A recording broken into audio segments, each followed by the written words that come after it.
Здравствуйте, в эфире Центр Э. Ну, наверное, сегодня центр эксклюзивного эстетического эксперимента, если уж играть в игру под названием Э. Мне сегодня хочется начать нашу передачу со стихов Льва Рубинштейна. Почему? Ну, во-первых, Лев Рубинштейн рифмуется с Александром Хинштейном.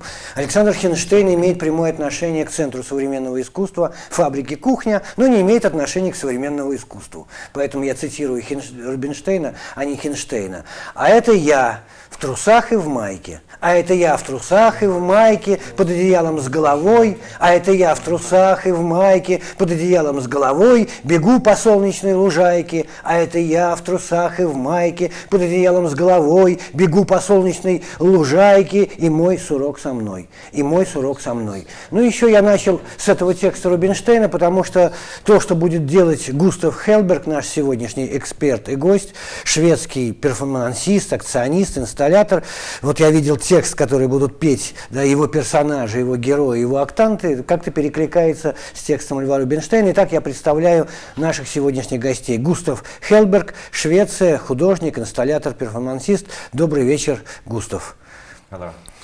Вместе с ним один из организаторов фестиваля «Центр современного искусства», этого безумия, которое называется «Современное искусство», Роман Коржов, художник. Здравствуйте. И помогать нам будет Андрей Сенаторов, переводчик. Петр Штайн, переводчик, как говорила Людмила Улицкая. Густав, да, первый вопрос. Ну, понятно, что да, вас пригласил Роман, Неля. Как вас занесло вообще в Самару? И была ли Самара для вас хоть каким-то раздражителем? Я только напомню, Роман и Нелли говорили, ну, во-первых, да, здесь был, Нобель здесь бывал, да, вот проплывал, и у него здесь было даже какое-то представительство пароходное. Нобель. Да. Да. Альфред Нобель. Да, в 90-е годы его, лично я очень тесно сотрудничал, был культурный атташе Швеции в России, может быть, вы его знаете, Юхан Эберг, и мы здесь Карлу Бельману делали посвященные сумасшедшие акции, как бы современные художники. Okay, I know. I met you on Ehrenberg in '96 in Moscow. Я вас встречал в 97-м году в Москве. Да, когда мы в посольстве там, да, что-то устраивали, я помню, там был огромный чан раков заказал Юхан Эберг. Я не знаю, были вы тогда в посольстве? Special food, Russian food, this lobsters. All right. Yes, full pot of lobsters. Oh, that's funny. Да, было несколько поэтов. No, I know, but I was in Moscow as a student, as an art student. We went on a trip to Moscow in '96, and then he was the cultural attaché there. В ту пору я был студентом и прибыл в Москву, ну, в качестве на обучение. Вот, да, я заканчиваю свой, это все вопрос такой, да, ты из трех частей. Самара все-таки, да, чисто случайно, это приглашение вот индивидуальных людей, Романа и Нелли, или Самара хоть что-то как бы значила, и услышав это слово, да, вам захотелось сюда приехать. Before you arrived here, was Samara some special for you? Meant some special. I was here the first time last summer. And впервые я прибыл сюда еще прошлым летом. And I mean, Samara, I knew very little about. I knew something maybe that Shostakovich was here in the 40s. В действительности знал очень мало о Самаре. Слышал, что Шостакович в 40-е годы еще здесь бывал. And Shiraeva, I knew nothing about. А Ширяева я вообще ничего не знал. Да, и вы приехали, имя, да, такой пароль, код, он, да, в одними воспринимается так чисто игровой, но ситуация совпала, чего ж ключ нужно, чтобы открыть, вот, к примеру, фабрику «Кухню», пусть этот ключ будет Илья Ефимович Репин, да, ну, кто-то, да, пытается, Нелли пытается всерьез говорить о неприходящем значении Репина. Для вас Самара, вы, да, год назад впервые услышали, ничего не знали, Илья Репин, да, который, да, закончил свою жизнь в соседней с вами стране Финляндии, волей случая. Эта фигура что-то значит, она известна была, или тоже это была терра инкогнита, но потом вы открыли ее? So before going to Samara, have you heard something about Repin? Yes, of course. I mean, he's such a famous Russian painter. Да, конечно, это такой известный русский художник. And I think he is in general famous outside of Russia, at least in Sweden and Germany, where I'm working, I live in Germany. И вообще-то он известен по всему миру, и, конечно, и в Швеции, и в Германии, поскольку я родился в Швеции, я живу в Германии. And I also have a very, which is just a coincidence, this painting, the Burlak painting. Было такое забавное совпадение, что вот эта его самая известная картина «Бурлаки на Волге» is maybe one of the first art experiences that I had without knowing anything that it was art that I was looking at when I was a little child. Так вот, в некотором роде эта картина «Бурлаки на Волге» была едва ли не первым моим арт-опытом, если можно так выразиться, когда я был еще совсем ребенком. And we had a book in my house, and in my house there was no art. I mean, my parents and my family did not work with art or anything. И вообще в моей семье никто не увлекался искусством, ничего общего с искусством не было, но у нас была книга, наподобие энциклопедии. So this picture, I was fantasizing about the people in this romantic picture, and when I was a kid, it really spoke to me in the suffering of these people. And и вот я в энциклопедии обнаружил эту картину, репродукцию этой картины, и стал фантазировать о романтической природе всего происходящего на ней, стал размышлять о страдающих людях. So, to me, it's a fun little anecdote that I was now invited to this exhibition, which is about Ilya Repin and the Burlak, and it happens to be one of my old paintings or images. When I was a child, it wasn't art to me because I didn't know it was art. Какой-то круг замкнулся, да? Да, ну и таким образом, вот для меня это, с одной стороны, забавный анекдот, но с другой можно здесь усмотреть глубокое значение, и тем более, что в детстве я воспринимал эту картину не как произведение искусства, потому что я вообще не понимал, что есть искусство, да, но лишь фантазировал на эту тему. Да, некую зарисовку неких людей, к которым вы сейчас приехали. Не знаю, увидите ли вы что-либо похожее, да, на бурлаков? Whether would you see something like burlaks nowadays? Yeah, I think we're gonna see maybe not as obvious as in this picture. Ну, конечно, так наглядно, как на этой картине, мы едва ли найдем бурлаков. But I think the world, we are going to see more burlaks in the future maybe, and more people are the system that maybe was predominant in the Tsaristic times in Russia and also in Europe and in Sweden, the feudal system, I think it's coming back. Но удивительная вещь, парадоксальная, что в будущем, возможно, мы столкнемся как раз-таки с бурлаками, потому что вот та феодальная система, которая была еще в дореволюционной России, на мой взгляд, она сейчас возвращается, становится более реальной. Да не только на ваш взгляд. В В России это новое средневековье возвращается, даже уже термин есть новое средневековье, новая опричнина. Владимир Сорокин есть такой писатель, наверное, вы знаете. Он это уже все описал. He writes about this modern Middle Ages in Russia. And you have this, now I forgot his name, this French writer who wrote the new Есть также французский писатель, который... That's Capital, but the new, I've forgotten his name, French economist. Из пера которого вышло произведение «Новый капитал». Слышали что-то об этом? It talks about the new feudalism. И вот как раз он ведет речь о новом феодализме. But I also think that we are also, maybe we people who are not rich, who are not the owners of Gazprom or big companies, that we are burlaks, because we just have to produce with our bodies and our minds everything for these big companies, and then the only thing we get is to consume. И в действительности вот все мы, то есть люди не богатые, в чьих владениях не находится Газпром, в частности и прочее, в некотором роде мы все бурлаки, которые должны напрягаться либо физически, либо какой-то умственный труд прикладывать, чтобы работать на этих людей, а все, что мы имеем в обратном направлении, это только возможность потреблять. Вот это вот консюмеризм такой бытовой. Да, ну это мы вот услышали неомарксистское заявление Густава Хелберга. Marx-like statement. Да, Романа хочу подключить. Роман, да, Густав, очередная премьера новой его акции, нового события, перформанса, произойдет уже 1 числа, да, вот, на складах, в арт-пространстве, да, фабрики кухни. Но это произойдет, да, не на складах, а произойдет это все во дворе.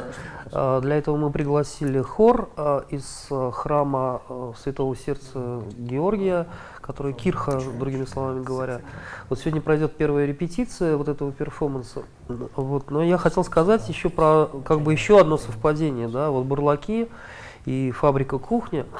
У меня вот полное ощущение, что мы сами бурлаки, да, в каком-то смысле. Вот сейчас произошла передача из региональной собственности в федеральную, да, сейчас это уже федеральная. Сначала из-за этого Росстраха, да, передавали. Да, в какую-то организацию, которая, региональная, сейчас региональная организация передала в Государственный центр современного искусства, и теперь это федеральная собственность.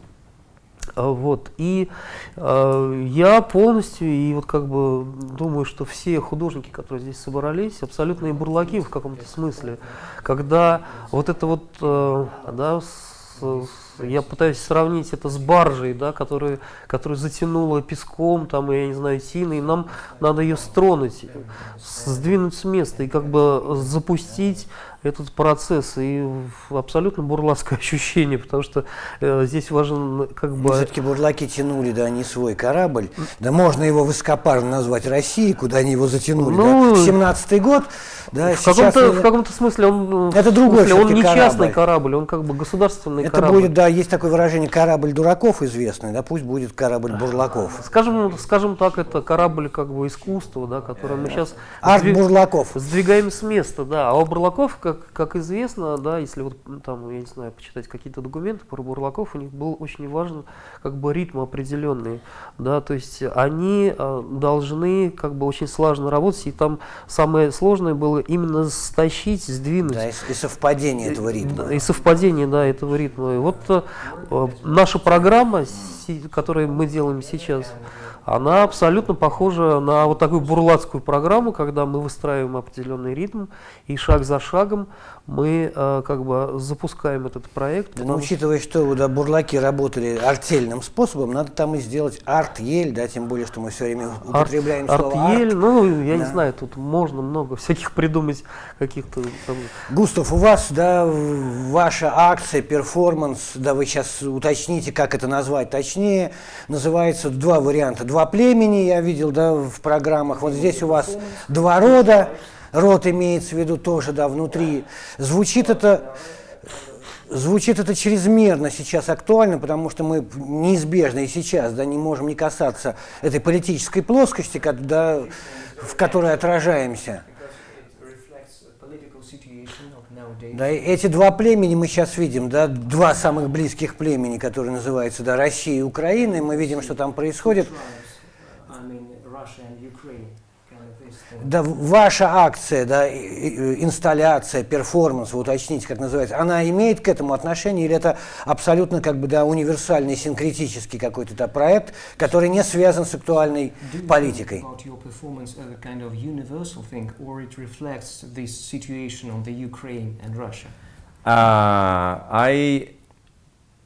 I think when I work with my art, I try to find to create some sort of general issue. В принципе, когда я работаю над своими произведениями искусства, своими перформансами, я стараюсь мыслить глобально, то есть в целом решать проблемы. But of course, with this artwork, I mean, I can be very open because I was invited in December or something last year. And we didn't really know if it's going to happen and things like that. Но с этой работой ситуация немножко отдельная, потому что меня пригласили еще в декабре прошлого года, и мы точно не знали, будет ли все это происходить или же сорвется. And I thought I was going to work inside the Fabrika Kuchnia. И я думал, что я буду работать непосредственно в помещениях фабрики кухни. But then now when I realized that we could only work outside, and I was going to work with light inside and. Ну и так получилось, что все-таки нам придется работать вне помещения, фабрик кухни, а изначально я планировал работать с освещением, с огнями.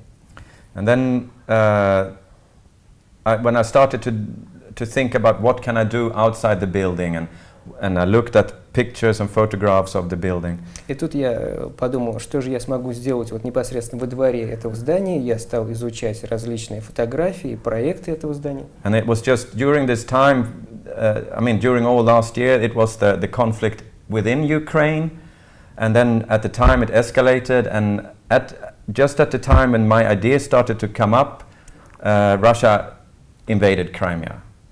И вот непосредственно весь год развивалось это событие, все эти события на Украине, и когда непосредственно идея перформанс пришла мне в голову, как раз случилось присоединение Крыма.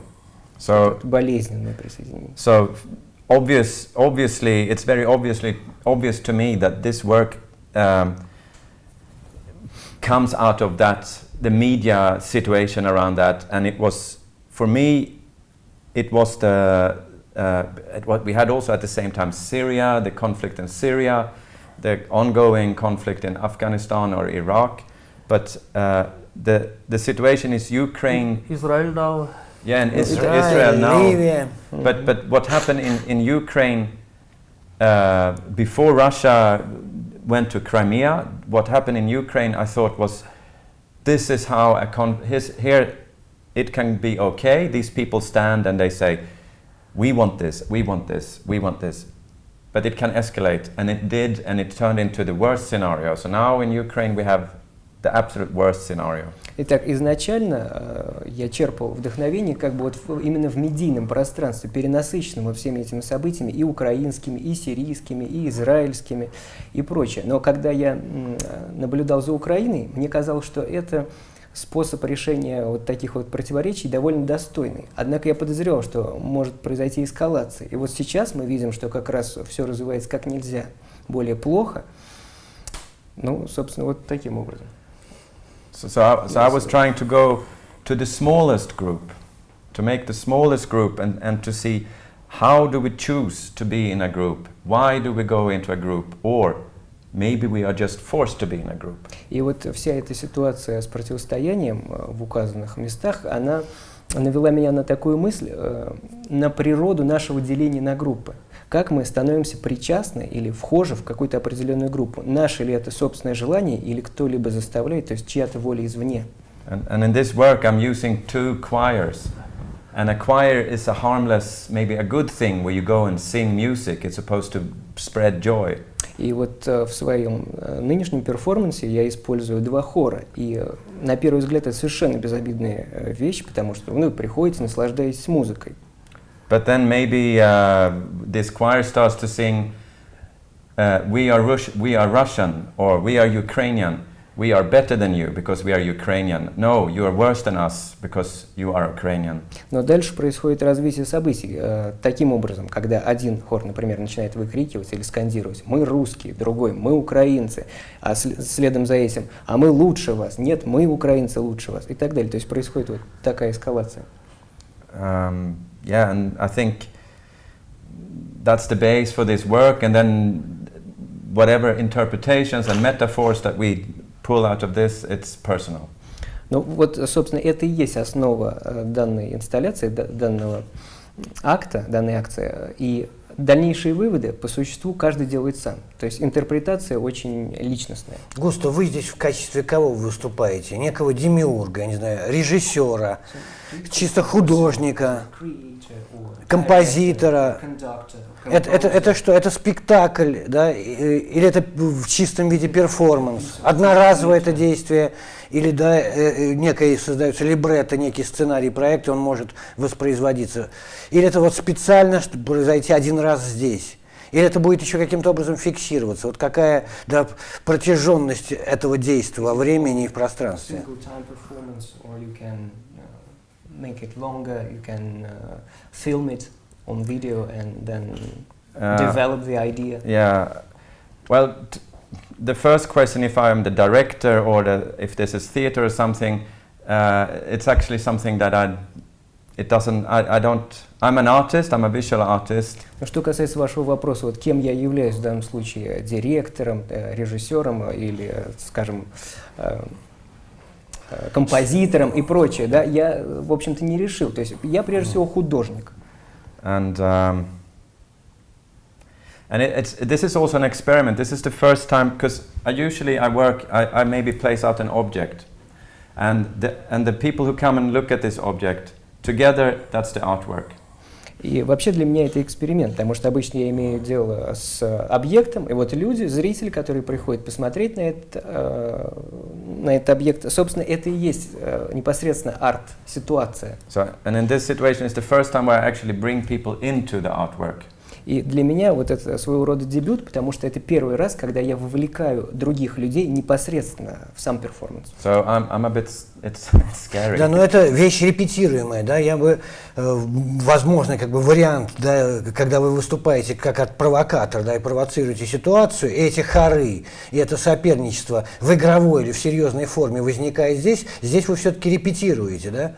В какой-то степени это актеры, да, а не... So it's not spontaneous.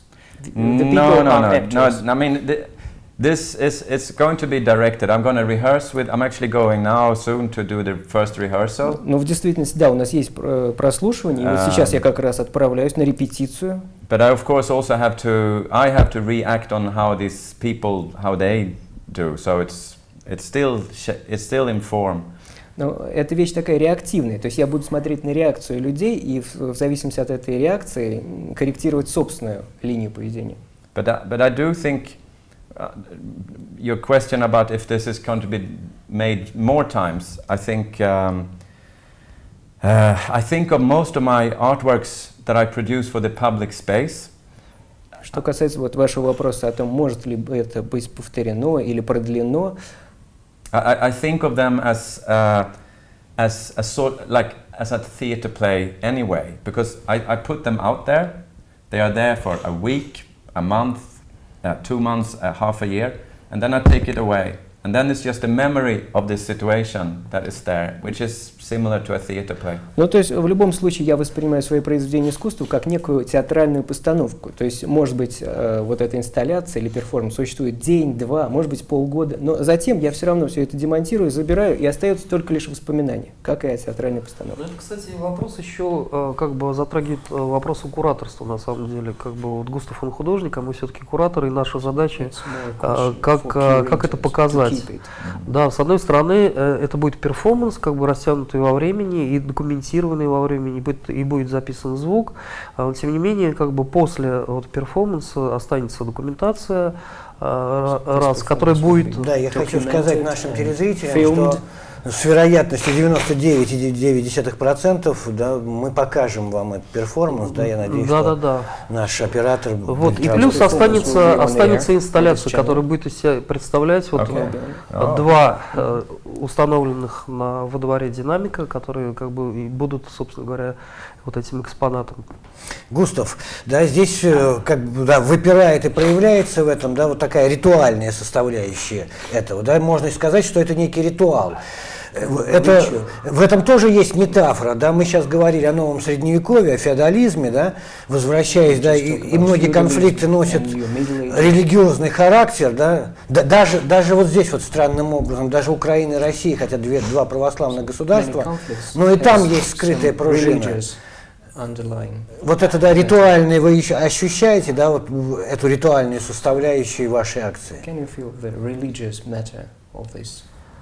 Well, I think I don't regard my own activity producing an artwork like this as similar to a religious something, a religious act or something. Но я, конечно, не ощущаю вот этот свой перформанс как какой-то религиозный акт непосредственно. But I think religion, that is also, you seek a religion, that's another group. You want to be part of this group. I want to really say I am a Christian, I'm an Orthodox Christian, or I am a Protestant, I'm Jewish. Но для меня это вот в первую очередь тот же самый вопрос деления на группы. То есть религия, я рассматриваю с этой позиции. Вот я ортодоксальный христианин, а я, скажем, исповедую протестанство. There is also something really horrible with religion, because some people would say, you are of that religion, and therefore you must die. Ну и, конечно, религия – это очень опасный вопрос, потому что некоторые люди, причисляя вас к какой-то определенной конфессии, они могут вообще приговорить вас к смерти. And then you belong to a group that you have maybe not decided. Ларс Вилкс, чего стоит? Густав, насколько принципиально или просто так получается, что да, исполнители будут хор, это католический костел, да, польский. Не католический, нет, это протестантская церковь, но это совершенно случайно. Роман, ты назвал костел, да, Святого Сердца Иисуса. Это да, не костел, а это кирха, это церковь называется, да, совершенно случайно это получилось. Кирха в другом месте, да? Нет, кирха, именно кирха, Кулишево-Некрасовская, да. Не костел. Да, и это получилось совершенно случайно, потому что мы обратились в несколько хоров, которые, как бы сейчас большинство людей сейчас в отпусках, и мы не смогли найти людей, а как бы вот обратившись туда, поскольку у нас давние такие дружеские связи с этим костелом, они нам выделяют место для того, чтобы там разместить гостей иногда. Вот Ольга Васильевна Тимирбулатова вот как бы любезно согласилась помочь с хором, и как раз вот мы сейчас будем репетировать. Я хотел просто добавить как бы очень интересную мысль, которая, может быть, ускользнула, про которую говорил Густав. Он говорил о том, что два хора, да, как бы два совершенно одинаковых как бы команды, да, вот с одной и с другой стороны, которые как бы поют, ну, практически одно и то же. Классической: воюют герои, а гибнут хоры. Да. И они ничем не отличаются друг от друга. И, я так понимаю, что они должны быть предельно одинаковыми. В этом и конфликт. Предельно одинаковыми, да. И здесь как бы выползает наружу как бы абсурд вот этого, как сказать, абсурдная ситуация. Почему одни там, а другие здесь? И вот это очень важная вещь, которая как бы вот вибрирует между вот этими двумя. Густав, ну вы считаете эту ситуацию абсурдной, да? Два совершенно одинаковых, да, из одного созданных, да, вот хора, племени, рода, да, находят отличия, да, и на поражение убивают друг друга. Это абсурд или за... Они спорят. Ну я понимаю, мы же говорим эстетически, да? Да. Yeah, I think I'd like to answer this about the church, if it's a church choir, if it bothers me, and it's because I think that's important, because this church is a group. It's a Lutheran evangelistic church, so they already has a label. They already have a label. Ну вот я непосредственно хочу сконцентрироваться на том, что вот эти люди из хора, они как бы уже маркированы тем, что вот это евангелистская, лютеранская церковь. То есть на них уже есть вот это вот. But I'm looking at it pragmatically. This is a choir, and it's also, I see this as they are actors. It's also a fiction, what I'm showing. It's not reality. Ну, в данном случае я рассматриваю это с прагматической точки зрения, то есть задействую их как актеров, потому что ситуация это все равно вымышленная. And if I had more time and more resources, I could go and pick different choirs. But если бы у меня было бы больше времени и больше бы способов различных, то я бы, конечно, выбрал разные хоры. But then I also think then maybe you would look. Oh, this is, you could say a Russian Orthodox choir, and maybe the bus driver's choir, and then you would wonder why did I choose that and that. И вообще могла бы быть такая ситуация, что, скажем, один хор я бы выбрал из числа православных ортодоксов, а другой, возможно, из числа каких-нибудь водителей автобусов, к примеру. И сравнил бы эти два хора, и тогда у зрителей или у слушателей был бы вопрос: а почему я выбрал такие странные, такие разные? But I understand that you can criticize me for using this church choir.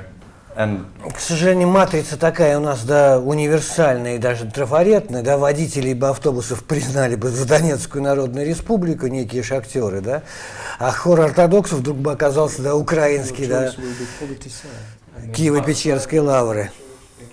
Yeah, but that's, of course, depending on what I choose, people are gonna think differently. Yeah. Ну, таким образом, да, вот мы видим, что в зависимости от того, что я выбрал, интерпретации могут множиться.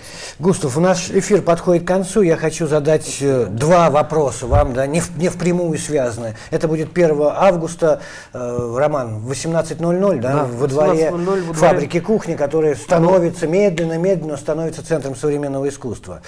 Первый, да, вопрос такой актуально-политический, экзистенциальный. Была ли у вас проблема, да, внутренняя, я не имею в виду границы и прочее, а вы ехать сейчас в Россию, это возникает, да, вот в связи с тем, что происходит?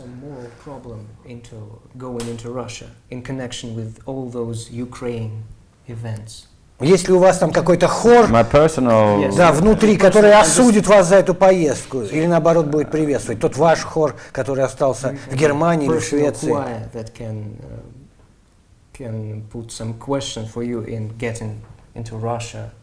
You mean if I mean, I'm here incognito. I applied for a visa and I get a visa to go to Russia. I don't. Of course, if you see this work, you can politicize it if you want. В любом случае, в общем, когда вы увидите эту работу, вы, конечно, можете ее политизировать, но я здесь инкогнито, я здесь как художник. And I think people who wants to politicize this, or maybe someone like what's his name, Dugin, what's his name, Alexander Dugin. I mean, he could say anything about this work and turn it around. Такие люди, как Александр Дугин, они могут сказать все, что угодно, совершенно извратить смысл, поставить его. Они скажут и извратят, потому что они для этого. Yeah, but he is exactly a person who stands and says this to the choir. Вот как раз-таки он и есть тот человек, который управляет подобными марионетками, участниками хора. And he takes the joy away from the choir or from people. I think he's a very dangerous person. И вот как раз он лишает хор того начала искусства, которое, собственно, ему и присуще. И он очень опасен в этом смысле. Густав, и последний вопрос. В силу того, что да, у нас не только дискуссионная площадка или ознакомительная здесь в Центре, но и некий, да, есть имя, месяц, да, просветительский. Я этот вопрос задаю. Вот для вас в последние, да, несколько месяцев, да, или год самое сильное художественное событие, я имею в виду от кого? От какого текста, произведения, художника? Probably the last half of the year. I mean, literature or just fine arts or everything you want. Oh, the last 6 months. Probably. Well, it was not visual art. Но вот если говорить за последние полгода, это было не визуальное искусство. And ну что, не визуальное, что это было? Yeah, that's probably the book. It was probably a book, but what I was thinking of, what did I read? Скорее, это была книга. Вот я сейчас пытаюсь припомнить, что же я недавно читал. I've had a very difficult half year because my father died recently, so I haven't been able to enjoy art or fiction. So I've been reading more books, fact books. Ну, вы знаете, вообще последние полгода выдались у меня очень тяжелые. Недавно умер мой отец, и это была не та ситуация, в которой я много читал какой-то развлекательной, художественной литературы. В большей степени это были какие-то документы, и вообще документальные книги. So, yeah, but when it comes to art experiences, they don't come very often, but when they can come really, really strong. Ну, вообще вот для меня вот эти вот в некотором роде арт-опыты, они не приходят часто, но когда они приходят, они очень сильны, они очень сильно влияют на меня. And but you have to be open for it, and I haven't really been in that situation now for 6 months. Но тут такая ситуация, что вы должны быть готовы и открыты навстречу этому опыту, а как я уже сказал, это была не та ситуация для меня в последние полгода, так что затрудняюсь ответить. У нас в гостях был шведский акционист, перформансист, инсталлятор, ну, в данном случае, да, он синкретический художник, и мы 1 августа увидим это синкретическое действие. Густав Хелберг, да, рядом с ним Роман Коржов. Спасибо Андрею Сенаторову. Спасибо, да, что вы пришли. И все-таки, да, как бы после вопрос. Это Yes, все-таки, да, это высказывание, да, это прежде всего эстетическое действие, да, или это ваше некое, да, послание самому себе и тем, кто увидит это действие? So do you think of your performance more of a kind of a message or just aesthetic thing?